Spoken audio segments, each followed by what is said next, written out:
Amazon didn't become the world's biggest marketplace by breaking the rules. It became the world's biggest marketplace by studying them, finding their blind spots, and using those blind spots like secret passages in a video game. Jeff Bezos didn't just build a company. He built a system, one so efficient, so omnipresent, and so legally airtight that regulators could barely touch it. This is a story of how Amazon built a monopoly without ever technically breaking the law. In the mid-1990s, Jeff Bezos wasn't dreaming about selling books. He was dreaming about market domination. His early notes reveal a simple but ruthless idea: grow fast, take losses, kill competition, even if profits came much later. And back then, that wasn't illegal. It was just unusual.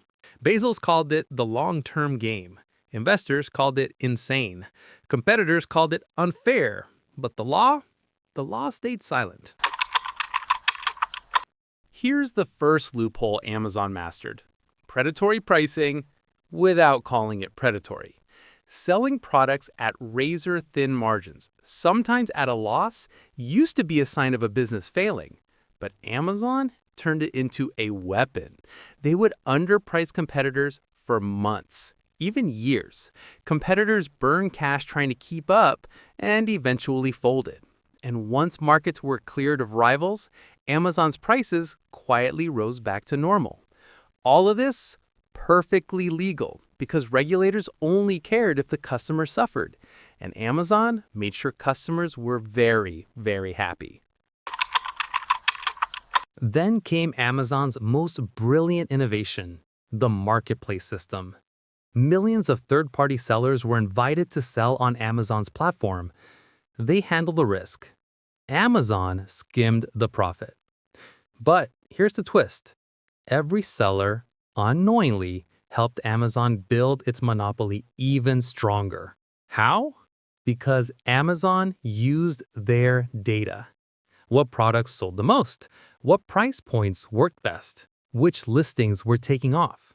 And when Amazon saw something profitable, it didn't just copy it. It buried the original seller under Amazon's own brand, Amazon Basics.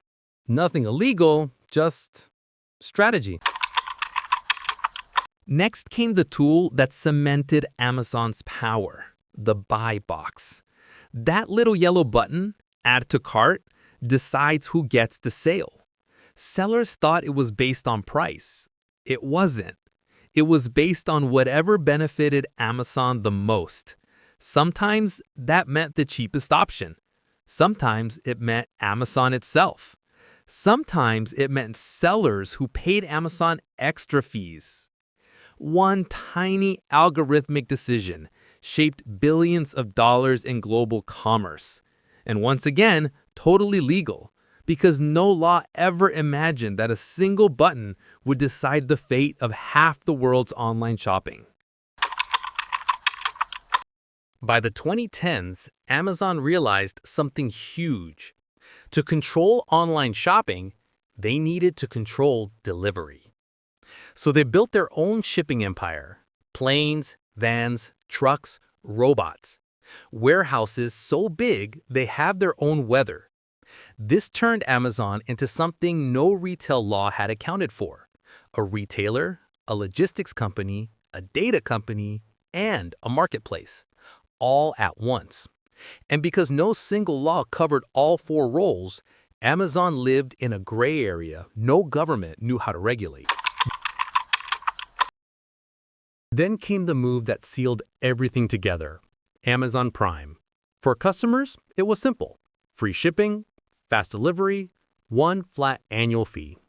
But behind the scenes, Prime did something far more powerful. It created behavioral lock-in. Members didn't compare prices elsewhere. They didn't visit other websites. They didn't question the monopoly growing in front of them. And legally, there's nothing wrong with loyalty. Amazon didn't force anyone. It just made the alternative feel inconvenient. So how did Amazon build a monopoly without breaking the law? They never used illegal force. They used legal incentives. They didn't crush competitors with violence, they crushed them with scale.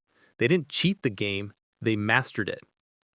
In the end, regulators only protected consumers from high prices. They didn't protect competition from being erased. And Amazon exploited that blind spot better than any company in history. Today, Amazon is more than a company. It's infrastructure. It's convenience. It's the nervous system of online shopping. And the real question isn't how Amazon became so powerful. It's whether anyone can stop a monopoly that never had to break the law to win.